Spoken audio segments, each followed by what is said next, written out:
Assalamualaikum warahmatullahi wabarakatuh. Halo semua. Di sini kelompok kami akan menjelaskan tentang keseimbangan pasar. Sebelum masuk ke materi, alangkah baiknya kita perkenalan terlebih dahulu. Yang pertama yaitu Mahabrar NIM 083, lanjut Mofarid NIM 284, terus Nadila P056, terus Indrawati D NIM 137. Yang terakhir Yanida dengan NIM 302. Keseimbangan pasar adalah sebuah kondisi ketika terjadi keseimbangan antara jumlah produk atau jasa yang diminta maupun yang ditawarkan dalam harga tertentu. Keseimbangan pasar ditunjukkan oleh kesamaan HID sama dengan HIS pada perpotongan kurva permintaan dan kurva penawaran. Keseimbangan pasar HID sama dengan HIS. HIS adalah jumlah penawaran, HID adalah jumlah permintaan. E sama dengan titik keseimbangan, PE adalah harga keseimbangan, HIE adalah jumlah keseimbangan. Analisis pengaruh pajak dan subsidi terhadap keseimbangan pasar juga sama seperti pada kondisi linier.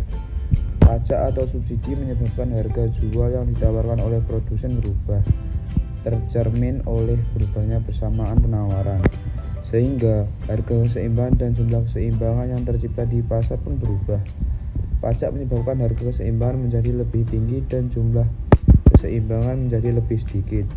Sebaliknya, subsidi menyebabkan harga keseimbangan menjadi lebih rendah dan jumlah keseimbangan menjadi lebih banyak. Selanjutnya adalah contoh soal. Jika diketahui fungsi permintaan QD sama dengan 10-2P dan fungsi penawaran QS sama dengan -20 plus 5P, tentukanlah besarnya harga keseimbangan titik keseimbangan. Penyelesaian QD sama dengan QS. QD 10-2P sama dengan QS -20 plus 5P.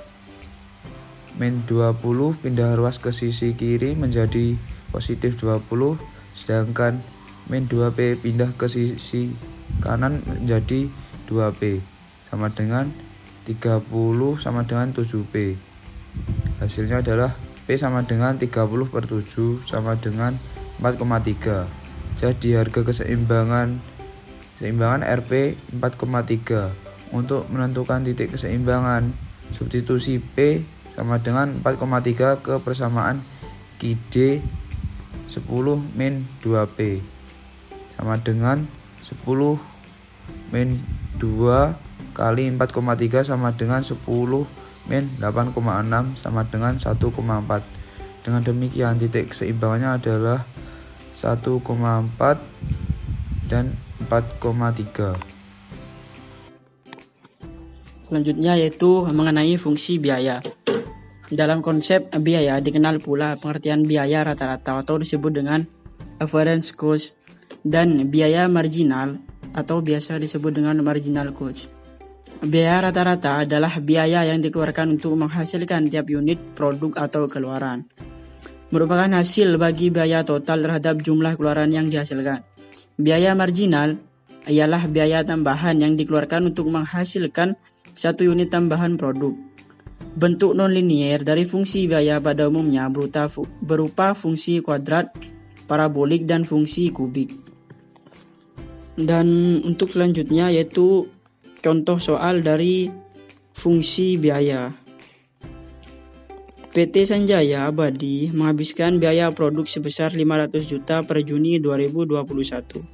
Kuantitas produksi sebesar 25.000 barang dan biaya variabel yaitu 25.000 per produk. Berapa perhitungan biaya tetap? Untuk cara penyelesaiannya akan dibahas oleh teman saya. Nah, rumus dari fungsi biaya adalah FC sama dengan TC dikurangi VC dikali kuantiti. Di soal diketahui Biaya produksi atau total cost-nya adalah 500 juta. Lalu biaya variabelnya adalah 15.000. Kemudian kuantitas produksinya sebesar 25.000. Jadi fixed cost-nya adalah 500 juta dikurangi dengan hasil perkalian dari 15.000 dikali 25.000. Hasilnya 375 juta. Jadi 500 juta dikurangi 375 juta adalah 125 juta. Nah, berarti fixed cost atau biaya tetap dari soal tersebut adalah 125 juta. Sekarang kita akan membahas fungsi penerimaan. Bentuk fungsi penerimaan total atau total revenue yang non-linear pada umumnya berupa sebuah persamaan parabola terbuka ke bawah. Terdapat dua macam fungsi penerimaan, yaitu penerimaan total dan penerimaan rata-rata. Nah, penerimaan total merupakan fungsi dari jumlah barang, juga merupakan hasil kali jumlah barang dengan harga barang per unit. Seperti halnya dalam konsep biaya, dalam konsep penerimaan pun dikenal pengertian rata-rata dan marginal. Sedangkan penerimaan rata-rata atau average revenue ialah penerimaan yang diperoleh per unit barang, merupakan hasil bagi penerimaan total terhadap jumlah barang. EP atau break-even point merupakan suatu konsep yang digunakan untuk menganalisis jumlah minimum produk yang harus dihasilkan atau terjual agar perusahaan tidak mengalami kerugian. Keadaan pulang pokok, profit 0 atau P sama dengan 0 terjadi apabila R sama dengan C. Perusahaan tidak memperoleh keuntungan tetapi tidak pula menderita kerugian. Berikut adalah perpotongan grafik antara kurva R dan kurva C.